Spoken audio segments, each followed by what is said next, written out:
8,000원짜리 순대를 시켰는데 계산할 때 갑자기 10,000원을 내라고 합니다.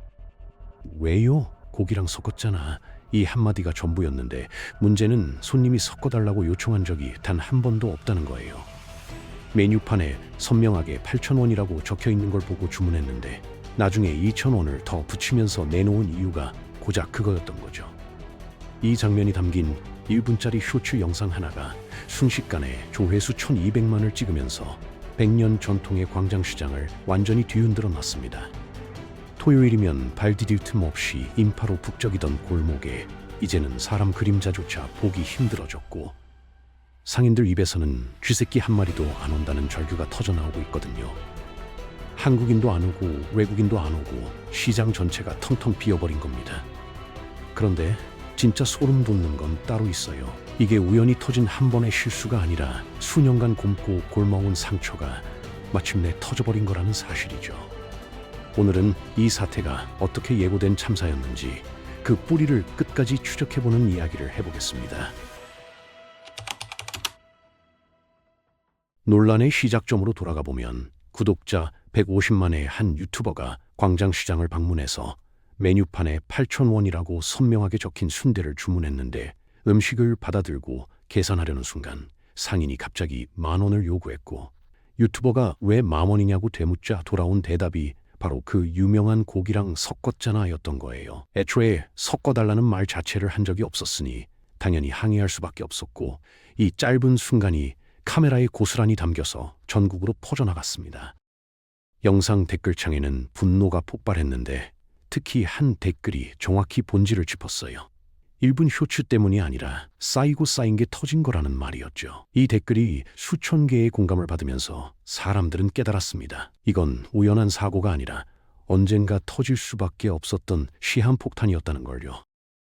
증거를 찾는 건 전혀 어렵지 않았는데 이번 논란이 터지기 얼마 전에도 광장시장은 똑같은 문제로 도마 위에 올랐었거든요. 한 여행 유튜버가 베트남에서 온 지인들과 함께 시장을 찾아서 15,000원짜리 모듬전을 주문했는데 잠시 후 나온 접시를 보니까 맛살이랑 햄, 어묵꼬치 10개 남짓이 전부였던 거예요. 15,000원을 받으면서 내놓은 게 고작 그 정도 양이었던 건데 유튜버가 이게 15,000원이냐고 묻자 상인은 오히려 당당하게 추가 주문을 강요했습니다.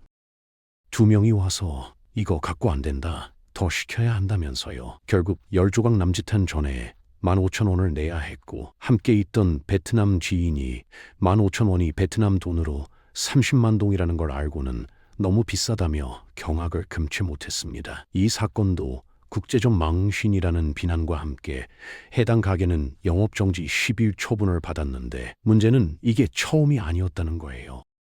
시간을 3년 더 거슬러 올라가면 똑같은 패턴이 또 나오는데 2022년에 한 유튜버가 6,000원짜리 순대를 주문했더니 상인이 모듬으로 섞어줄게요 라고 말했거든요.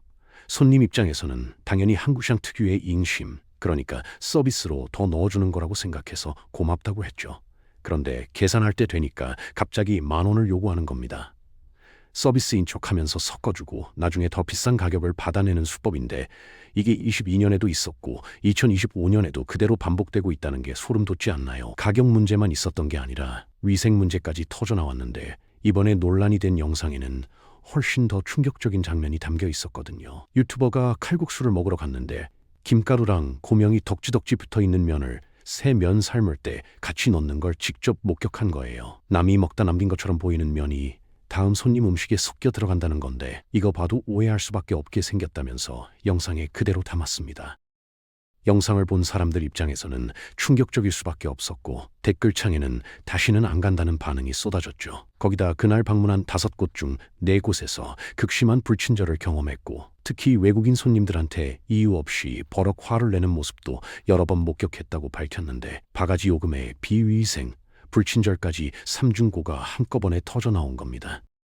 이 문제가 왜 단순한 시장 내부 문제를 넘어서는지 한번 생각해봐야 하는데 지금 전 세계가 K-드라마, K-팝, K-영화에 열광하고 있잖아요. 오징어 게임이나 BTS, 블랙핑크 같은 콘텐츠들이 보여주는 세련되고 감각적인 이미지가 한국이라는 나라 전체에 대한 엄청난 기대와 환상을 심어줬거든요. 외국인 관광객들이 이런 콘텐츠를 보면서 한국에 대한 로망을 품고 비행기를 타는데 막상 K푸드의 상징처럼 알려진 전통시장에 와서 마주하는 현실이 바가지 요금과 막말, 그리고 의심스러운 위생 상태라면 어떻게 되겠어요? 이건 단순한 불쾌감을 넘어서 한국이라는 브랜드 자체에 대한 깊은 배신감으로 이어지는 거죠. 이번 영상을 올린 유튜버도 BTS나 K-팝 덕분에 한껏 기대에 부풀어서 한국에 놀러 왔을 텐데 정말 안타까웠다고 심경을 토로했는데, K컬처가 수십 년간 쌓아올린 국가 이미지가 광장시장 K관광의 현실 앞에서 단돈 몇천 원에 산산조각 나고 있는 겁니다.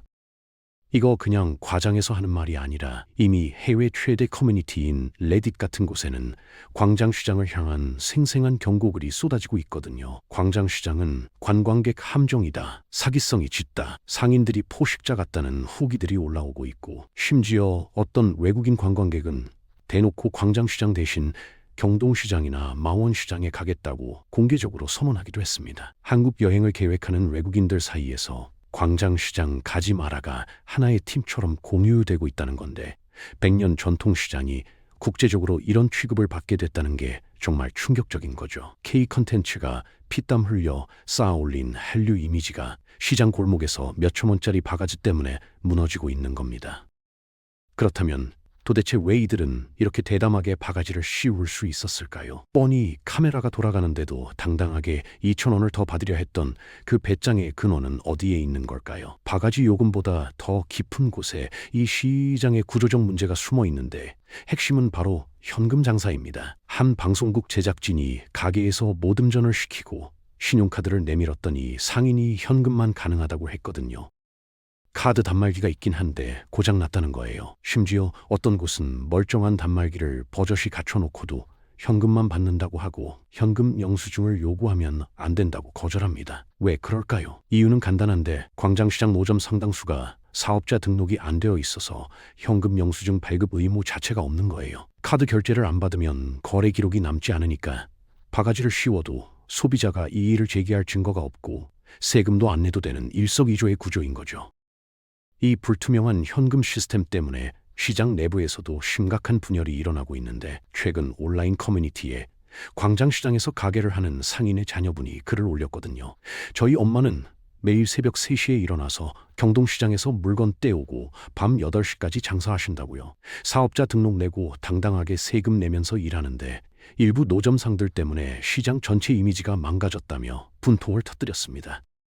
노점상들은 카드 단말기도 없이 현금만 받는다, 누군 세금 내고 누군 안 내는데 이게 공정한 거냐면서요. 그동안 그들이 벌어들인 돈이 도대체 얼마겠냐고 분노했는데, 결국 피해는 정직하게 장사하는 사람들한테 돌아가는 거예요. 불법 노점과 불공정하게 가격 경쟁을 해야 하고, 그들이 저지른 바가지 논란 때문에 시장 전체 매출까지 급감하는 이중고를 겪고 있는 겁니다. 논란이 터진 뒤에 상인들의 반응은 대중의 분노에 기름을 부었는데, 상인회에서 8,000원 순대 가게에 10일 영업 정지라는 자체 징계를 내렸고, 방송국 제작진이 해당 상인을 찾아가니까 처음에는 우리가 잘못했구나 싶었다면서 인정하는 듯 했거든요. 그런데 곧바로 일하다 보면 실수할 때도 있지 않느냐, 속상해도 어쩔 수 없다면서 변명을 늘어놓았습니다. 문제는 이 가게가 유튜버 영상 이전에도 인터넷에서 바가지 후기가 있었다는 건데, 2022년 논란 때와 똑같은 수법이었으니까 이건 실수가 아니라 수년간 반복된 행동 패턴인 거예요. 한두 번 실수한 게 아니라 계속 같은 방식으로 영업해왔다는 증거가 이미 인터넷에 쌓여 있었던 거죠. 더 충격적인 건 주변 상인들의 반응이었는데, 잘못을 인정하면서도 칼끝을 유튜버한테 돌렸거든요. 고기 올려줬으니까 10,000원 받는 건 맞는데 설명을 안 한 건 잘못이다. 근데 그 유튜버가 되게 못됐다면서요. 심지어 그렇게 해서 유명해지면 광장시장 다 망하라는 거 아니냐는 비난까지 쏟아냈고, 상인 회장도 유튜버가 의도적으로 접근한 것 같다는 입장을 냈습니다. 상인들은 영상 때문에 매출이 50%나 떨어졌다며 자신들이 피해자라고 호소했는데, 토요일인데 이렇게 한산한 적이 없다면서요. 이런 메신저 공격하기와 피해자 코스프레는 자신들이 뭘 잘못했는지 본질적으로 전혀 반성하지 못하고 있다는 걸 스스로 증명해버린 꼴이 됐고, 사람들이 지적한 고질적인 문제라는 진단을 상인들 스스로가 완벽하게 입증해버린 셈이 된 거죠. 대중의 분노는 상인들을 넘어서 이 상황을 수년간 방치한 종로구청으로 향하고 있는데, 저 시장은 국제적 망신인데 왜 구청은 가만히 있냐, 한통속 아니냐는 비판이 쏟아지고 있거든요. 전 국민이 분노하는데 범법자들을 봐주고 있는 구청장이라니 한심하다는 격한 비난까지 나오고 있습니다. 여기에는 법적 맹점이 있는데, 광장시장 먹거리 노점 대부분이 식품위생법상 영업허가 대상이 아니에요. 그래서 종로구청이 직접 위생 단속이나 행정처분을 내릴 법적 권한이 사실상 없었던 겁니다. 지금까지 유일한 징계 주체는 상인회뿐이었고, 이번 10일 영업정지도 상인회가 내린 셀프 징계에 불과했어요. 불법을 저지른 사람들이 스스로를 징계하는 이 모순적인 구조, 이게 바로 구청이 방치했다, 한통속이다라는 비판을 받는 핵심 이유입니다. 대중이 이런 보여주기식 대처에 냉소적인 이유가 분명히 있는데, 우리가 이미 똑같은 실패를 눈앞에서 봤기 때문이에요. 2023년에 인천 소래포구가 다리 없는 꽃게, 저울 속이기 등 온갖 바가지 논란으로 여론의 문매를 맞았을 때 상인들이 광장에 모여서 큰절까지 하면서 반성대회를 열었거든요. 자전 결의대회라는 이름으로 다시는 이러지 않겠다고 다짐했는데, 그 후에 어떻게 됐냐면요. 대게 한 마리에 37만 8천 원이라는 살인적인 바가지가 여전했고, 가격 물으니까 살 것도 아니면서 왜 묻냐는 막말 논란이 또 터졌습니다. 이게 처음도 아니었어요. 12년 전에도 6년 전에도 똑같은 논란과 사과가 반복됐거든요. 홍수 오니까 일단 피하는 거 아니냐는 대중의 냉소가 나오는 건 이런 쓰라린 학습 효과 때문인 겁니다. 사태가 심각해지자 종로구청도 드디어 칼을 빼들었는데, 내놓은 카드가 바로 노점 실명제입니다. 이건 단순히 이름표를 다는 게 아니에요. 지금까지 식품위생법 사각지대에 있던 노점 250여 곳을 도로법에 근거한 점용허가 대상으로 편입시키겠다는 구상인데, 문제가 반복되는 노점은 아예 허가를 취소해서 퇴출시킬 수 있는 법적 권한을 확보하겠다는 거죠. 그동안은 손을 대고 싶어도 법적 근거가 없어서 못 건드렸는데, 이제는 문제의 노점을 직접 단속할 수 있는 권한을 만들겠다는 겁니다. 77개의 노점에 카드 결제 서비스를 도입하고 다국어 QR 메뉴판도 설치하는 등의 노력도 병행하고 있는데, 현금만 받던 노점들이 카드를 받게 되면 거래 기록이 남으니까 바가지를 씌우기 어려워지고 탈세도 막을 수 있다는 논리예요. 하지만 전문가들은 실명제만으로는 한계가 있다고 지적하는데, 피해자가 현장에서 바로 신고할 수 있는 간소화된 시스템, 그리고 지자체가 강력한 행정처분을 내릴 수 있게 하는 조례 제정이 같이 가지 않으면 결국 소래포구 전철을 밟게 될 거라는 우려입니다. 이름표 달고 카드기 놓는다고 해서 상인들의 마인드가 바뀌는 게 아니거든요. 바가지를 씌우면 바로 퇴출당한다는 확실한 공포가 있어야 행동이 바뀌는 건데, 지금 나온 대책들이 그 정도의 강제력을 갖추고 있느냐는 의문이 남는 거죠. 실명제가 또 다른 보여주기식 대책으로 끝나면 대중의 신뢰는 완전히 바닥을 치게 될 겁니다.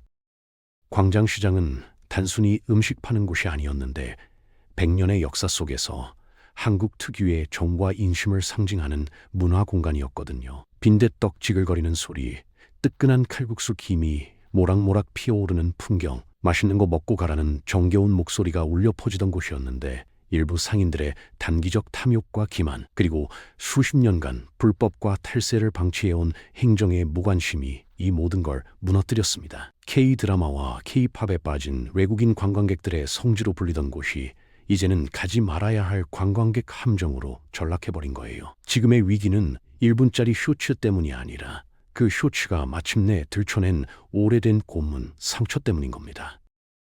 노점 실명제, 카드 결제 의무화, 정량 표시제 같은 수많은 대책들이 쏟아지고 있지만, 소래포구 사례가 생생하게 증명했듯이 큰절 사과 같은 보여주기식 대처는 더 큰 실망과 배신감만 안겨줄 뿐이에요. 정직하게 세금 내고 새벽부터 밤까지 성실하게 장사하는 대다수 상인들이 더 이상 억울한 피해를 보지 않도록, K컬처의 명성을 믿고 설레는 마음으로 한국을 찾은 외국인 관광객들이 국가적 배신감을 느끼지 않도록, 지금 필요한 건 이벤트성 사과나 카메라 앞에서의 반성이 아닙니다. 불법을 뿌리째 뽑겠다는 행정당국의 강력하고 일관된 의지, 그리고 상인들 스스로의 뼈를 깎는 진정한 변화뿐이에요.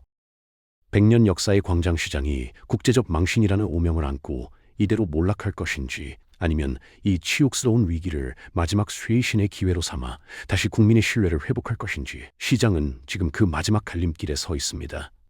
토요일에도 텅텅 빈 시장 골목, 쥐새끼 한 마리도 없다는 상인들의 절규가 울려 퍼지는 지금 이 순간에도 선택의 시간은 흘러가고 있어요. 보여주기식 반성으로 또다시 시간을 벌 것인지, 진짜 변화를 만들어낼 것인지, 그 답은 상인들과 행정당국의 손에 달려 있습니다. 오늘의 영상이 유익했다면 구독과 좋아요 부탁드려요.